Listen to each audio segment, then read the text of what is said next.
Muito boa tarde a você conectado aqui ao melhor conteúdo e informação. Hoje temos uma entrevista, estamos mais uma vez com o Dr. Josemar Santana, que nos recebe aqui para falar de novidade muito boa. Primeiramente, quero saudar o senhor, muito obrigado por nos receber. Seja bem-vindo mais uma vez, doutor, aqui à ITV. Eu que quero agradecer a presença de vocês, porque estão ajudando a divulgar esse último trabalho meu, que é sobre nepotismo e que nós já estamos divulgando há uma semana. E com esse espaço concedido pela ITV, certamente vai alcançar o objetivo nosso, que é difundir a obra o mais amplo possível. Doutor, esse já é a sua quarta obra, o quarto livro, já foram lançados 3 anteriores. Eu gostaria, antes de falar dessa novidade, falar um pouco desses outros anteriores a esse novo trabalho do senhor. Pois é, nós tivemos, o primeiro trabalho foi sobre a greve do servidor público. Essa obra está esgotada, ela foi muito utilizada por sindicatos na Bahia toda e até fora da Bahia. Mas com as mudanças que tiveram recentemente, eu estou fazendo uma revisão desse texto para fazer uma reedição desse trabalho, que é muito importante para a orientação dos sindicatos e dos servidores públicos em geral, na hora de partir para o vamos ver da greve. Essa é uma delas, está sendo trabalhado. O outro foi sobre eleições 2020, que apesar de ser específico para eleições 2020, ele traz vários aspectos do direito eleitoral que ainda estão valendo. Estão valendo e, por conta da última mudança que teve, ele precisaria ser feito uma reedição, mas eu vou deixar para o próximo ano com as eleições que virão. E o outro é a força normativa do Tribunal Superior Eleitoral. Nós sabemos que toda lei eleitoral só vale no ano da eleição se for editada um ano antes da eleição. Mas o Tribunal Superior Eleitoral tem a força constitucional de editar resoluções ainda no ano da eleição. E aí se questiona muito.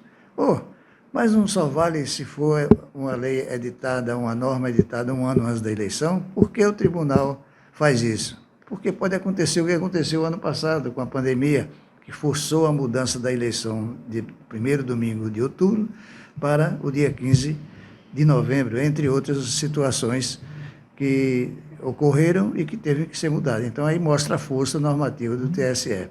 E agora, nós estamos com o nepotismo, que quase que sofria também modificações, já estava na gráfica, quando o Congresso quis mudar o conceito de nepotismo que nós temos hoje na súmula vinculante 13 do Supremo Tribunal Federal e no decreto 7.283 do governo federal, que estabeleceu o que é nepotismo no âmbito da administração federal. Então, com isso, quase que o trabalho teria que ser modificado ainda na gráfica, mas, felizmente, permaneceu do jeito que está, e nós temos uma obra, que é esta aqui. Ela é pequena, mas de uma grande valia, porque, inclusive, já serviu de orientação a muitos gestores novos, porque ele começou a ser trabalhado em dezembro, quando os novos gestores iam assumir em janeiro, e alguns deles até se perderam e o Ministério Público teve que entrar firme para reverter a situação e acabar com o favoritismo de nomeações de parentes consanguíneos e por afinidade dos novos gestores. Doutor, é um assunto, como você disse, novos gestores, já que nossa região a gente viu aqui, novas, a maioria foi reforma praticamente quase todos os municípios. Se eu não me engano, no Piemonte Norte, apenas Caldeirão Grande, teve outras, só 2 municípios que tiveram reeleição. E é um assunto que, como o senhor disse, muitas pessoas acabam conhecendo e atropelando o nepotismo. Em parte principal, fazendo um resumo desse livro, o que é o nepotismo na administração pública? Pois é, o nepotismo está caracterizado como sendo o favoritismo que o gestor opera em benefício de parentes que sejam consanguíneos ou parentes por afinidade. Qual é a diferença entre eles? Meu filho é meu parente consanguíneo. Minha esposa é minha parente por afinidade. Meu sogro, minha sogra são parentes por afinidade. Mas o meu avô e minha avó são meus parentes consanguíneos. Meu irmão é parente consanguíneo. E como é que surgiu isso? Não é uma coisa nova. Nós temos o começo do nepotismo ainda no início da era cristã, que quando os papas, veja bem, quem devia dar valor à ética e à moral no serviço público foi o primeiro a desvirtuar isso. Os papas da época do início da era cristã usavam sua influência para nomear sobrinhos e netos, nepos, sobrinhos, no latim, e nepotes, netos. Nomeavam esses netos e esses sobrinhos no Império Romano para ocupar cargos públicos, utilizando a sua influência. Daí a origem do nepotismo. E isso ganhou corpo e sobrevive até os dias atuais.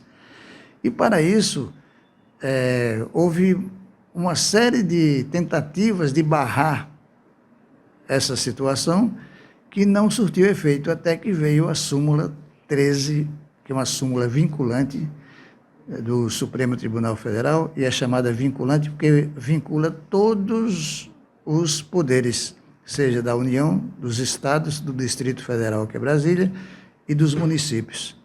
Então, proíbe de forma veemente esse favoritismo. Então, nós pegamos e começamos a escrever em partes, publicados nos blogs da região. Primeiro, a parte 1, o que é nepotismo. Depois veio a parte 2, que tratou de origem, que é o que eu acabei de falar, e a legislação brasileira, o que é que diz. A parte 3 veio tratando de nepotismo direto, indireto e nepotismo cruzado. E aí merece uma explicação. O que é o nepotismo direto? Nepotismo direto é aquele que eu, como gestor, sendo prefeito, nomeio um filho para um cargo. Esse é o nepotismo direto. E o indireto é aquele que eu peço a um amigo, ou um amigo me pede, para nomear um sobrinho, um parente dele na minha administração. Por amizade, eu estou atendendo a ele, estou favorecendo a esse amigo. Então, é o nepotismo indireto. E o cruzado? O cruzado se cruzam os favores. Por exemplo, eu peço ao presidente, eu prefeito, peço ao presidente da Câmara que nomeie meu parente lá, porque eu não posso nomear aqui no Poder Executivo. E ele aí pede o favor de volta. Nomeie meu parente lá na administração executiva, porque eu não posso nomear aqui no Legislativo. Aí é o chamado nepotismo cruzado. E nós tratamos nessa parte 3 das exceções. Quando é que, mesmo nomeando um parente por consanguinidade ou por relação de amizade, há exceção, não é considerado nepotismo. Eu trato na parte 3. E também como denunciar isso. E na parte 4, que é a penúltima, nós tratamos de contratação sem licitações, funcionários terceirizados e situações de excepcional interesse público. E falamos também da súmula 13, vinculante 13, e do decreto 7.283 do governo federal, que trata do assunto.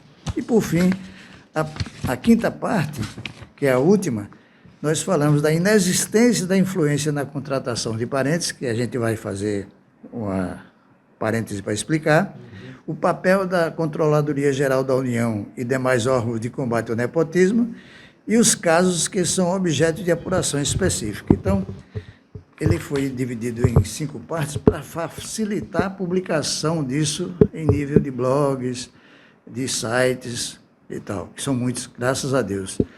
É tanto que logo no início aqui eu faço agradecimento a todos que publicaram esses artigos e que resultaram na consolidação de todos desse livrinho. Então, o que caracteriza, por exemplo, o nepotismo que é a exceção do nepotismo. Por exemplo, eu tenho um exemplo muito prático. O governador do Amazonas, atual, no início do governo dele, nomeou a filha como secretária de Meio Ambiente. Está errado? Tá. Por que está errado? Porque o partido adversário dele, que entrou na justiça pedindo a anulação dessa nomeação, disse que ela não tem formação nenhuma na área de meio ambiente. Tem outras pessoas aqui no Amazonas que conhecem muito bem, militam na defesa do meio ambiente e não foram chamadas. E aí, depois de apurado, a justiça foi lá e disse: governador, exonere sua filha, que não tem nada a ver com o meio ambiente, e procure aqui no Estado pessoas que militam no meio ambiente e nomeie para secretário de Estado do Meio Ambiente.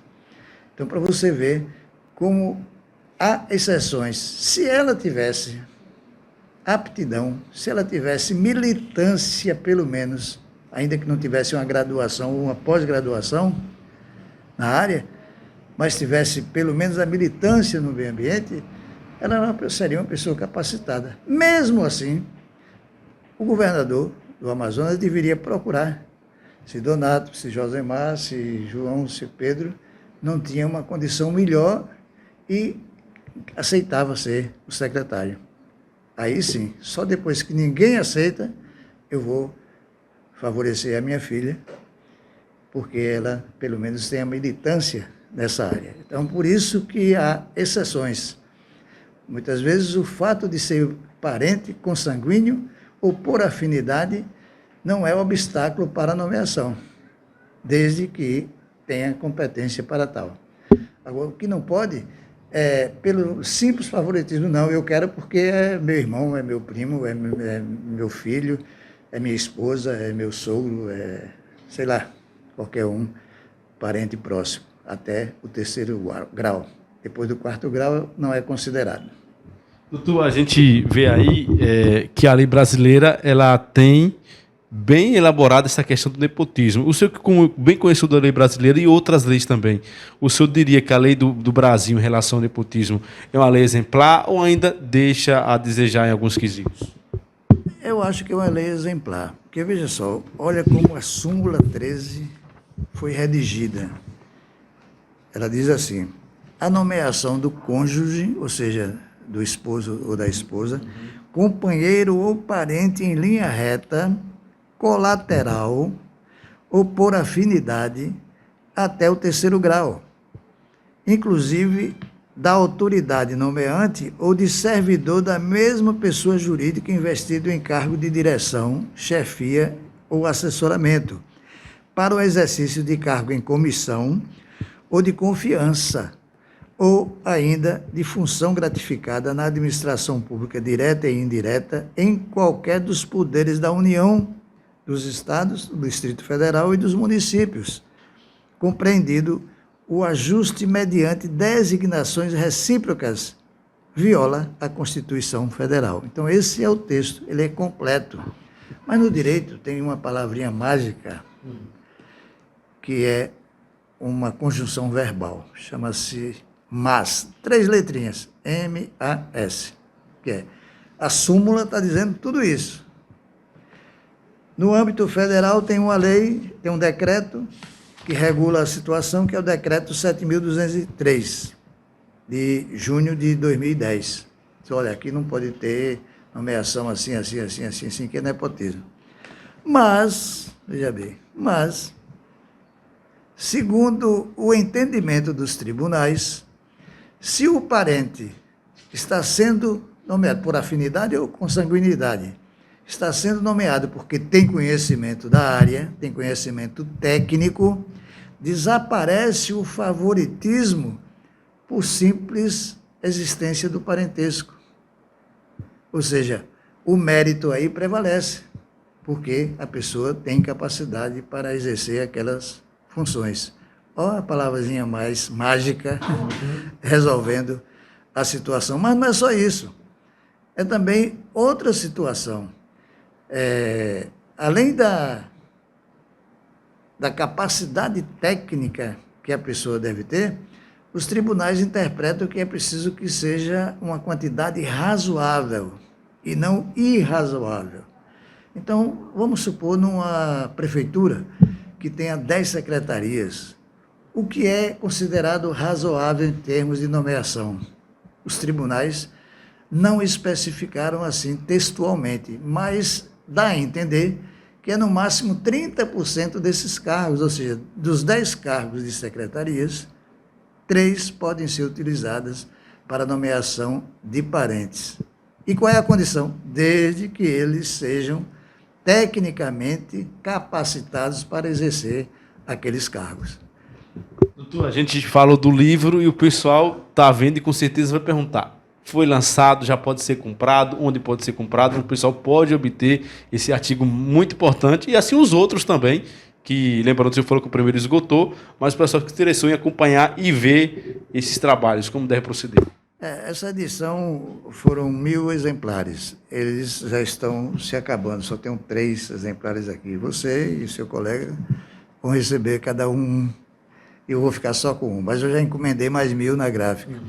Eles serão distribuídos gratuitamente, porque eu acho tão importante a finalidade dele, para levar ao conhecimento da população, isso que é tão importante no âmbito da administração pública, porque somos nós que sustentamos a administração pública. Sustentamos como? Através dos nossos impostos. Na hora que eu compro 1 quilo de feijão, de arroz, 1 litro de leite, eu estou pagando imposto. Esse imposto vai para ser distribuído para o governo federal, o governo estadual, distrital e os municipais. Então, somos nós que sustentamos. É preciso que a gente conheça nossos direitos. Então, eu não cobro. Eu faço isso com a maior boa vontade, porque entendo que o saber está aí para todo mundo. Muitos têm oportunidades de conhecer e outros não têm. Então, eu tive essa oportunidade, então eu coloco no meu site, lá, além de oferecer aqui no escritório, quem tiver interesse em pegar um exemplar, eu coloco no meu site do escritório, que é www.santanaadv.com. Eu coloco à disposição para as pessoas imprimirem o chamado e-book. Está lá disponível para isso. Se não conseguirem pegar nenhum exemplar aqui no escritório, que é gratuito, não se cobra nada por ele. Além disso, tem outros trabalhos já vindo, né, doutor? Tem, por exemplo, a gente vai falar muito de improbidade administrativa, e o senhor também está lançando em breve um livro também para falar sobre os aspectos dessa lei da improbidade administrativa também. Pois é, ele já estava prontinho para ser impresso, mas aí o Congresso modificou a lei de improbidade administrativa. Claro, tirando a rigidez da lei e facilitando a vida de quem quer cometer corrupção na administração pública. Um absurdo, mas é o que fizeram. Então, estou reescrevendo ele para poder publicar. E o outro é sobre a segurança jurídica, que é um princípio constitucional que garante às pessoas não serem utilizados pela administração pública de forma irregular e depois dispensar essa pessoa, porque tem uma súmula que diz: a qualquer tempo a administração pode corrigir os seus erros e tal. E o cidadão que tem a garantia constitucional da segurança jurídica, porque ele tem um elemento fundamental que é constitucional, que é a dignidade da pessoa humana, não pode ser utilizado ao bel prazer da administração, como quer que seja, e o tempo que quer, e depois ser dispensado sem direito a nada. Esse livro trata disso. Doutor, muito obrigado pelo explanamento aqui sobre esses livros, principalmente esclarecer dúvidas da gente. Por exemplo, esclareceu muito essa questão do nepotismo para mim, principalmente, sobre essa questão dos diversos tipos de nepotismo. A gente conhecia só o principal, mas dá para ver que tem outros. Sinta-se à vontade, se quiser deixar algum complemento, algo que não foi perguntado, suas considerações aqui para o pessoal que nos acompanha. Eu agradeço a oportunidade e como a pandemia está impedindo que a gente faça um grande lançamento público, numa reunião aí num clube, em algum lugar, eu estou fazendo assim, através dos órgãos de imprensa que estão me concedendo espaço para a divulgação desse trabalho. Por isso eu agradeço muito a oportunidade que vocês estão me dando e o livro está aí, disponível para quem quiser. Muito obrigado, doutor. Sinta-se à vontade. Em breve a gente espera voltar aqui para falar sobre assuntos muito importantes.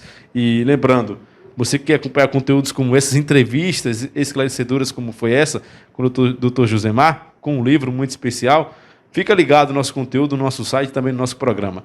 Direto aqui da Santana Advocacia, para o programa Fim Notícias, com as imagens de Peterson Rogel, Donato Costa.